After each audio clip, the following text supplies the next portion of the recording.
Megan Hahn's older brother, Frederick Hahn, has retired from his military career. Rumors have it that he has gotten injured in one of his missions, resulting in him losing his ability to reproduce. Megan can only sigh sadly. I plan to stay child-free, whereas Frederick has gotten hurt. It seems that my family's legacy will end at my generation. A few days later, I finally get to meet the legendary hunk of a brother Frederick is. Shock overwhelms me immediately. Why does he look exactly like the baby daddy I've slept with a few years ago? My best friend Megan Hahn was at Cooper's barbecue, cradling a beer bottle in her arms as she bawled her eyes out and wailed, "I wanted to introduce my elder brother to you after he returned so that Nikki can become my very own niece. But he's unable to have children, which makes him no different from a useless piece of trash. How could I do you dirty like that when we're best friends?" As she said all that, her phone rang. I took a glance at her phone and saw that it was Frederick Hahn calling. Megan was so wasted that she was already face first on the table, completely unaware that her phone was ringing. I hesitated for a moment, however, when her phone rang persistently for the third time, I answered it on her behalf. "Mom asked you to get your ass back here if you're still alive and breathing." His voice was deep and husky. It sounded quite mesmerizing.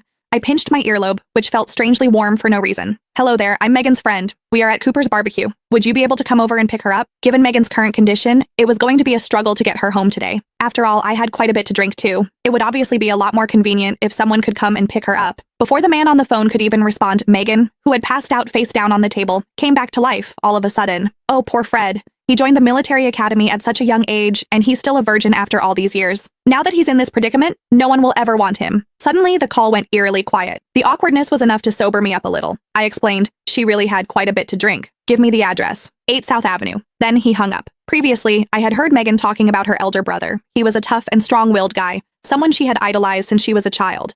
However, when Megan and I first met, her elder brother had already been deployed elsewhere, so I had never met him before. It wasn't until he was discharged from military service a week ago that I learned he'd been severely injured. When the time was about right, I helped Megan to the entrance to wait. There, I saw a black vehicle cruising toward us from a distance. Then, a tall man alighted. He was dressed sharply in his work uniform, looking broad-shouldered and long-legged. However, I couldn't get a clear look at his face. All I could see was his silhouette. At the same time, a video call request popped up on my phone. "Is it Nikki?" Megan asked, dazedly peering at my phone. "I hope nothing serious happened, considering that she's looking for you out of nowhere at this hour. Hurry up and answer the call. Fred is already here." As she said that, she waved at the man a short distance away. Deep down, I too was a little worried about my daughter, Nicole Sawyer. I didn't even stop to greet Megan's brother. Once he came a little closer, I hurried to the side to answer the video call. Almost immediately, Nicole's face appeared on the screen. "Mommy," she greeted me. Upon seeing her beaming face, I finally let out a sigh of relief. "Why are you still awake?" I asked. "Because I miss you, Mommy." Then my mother's voice came from the other end of the call. "I took her to the countryside to catch prawns today, and she had a whole heap of fun, so much so that she refused to go to bed after getting home and insisted on video calling you instead. Are you still out? Why aren't you home yet?"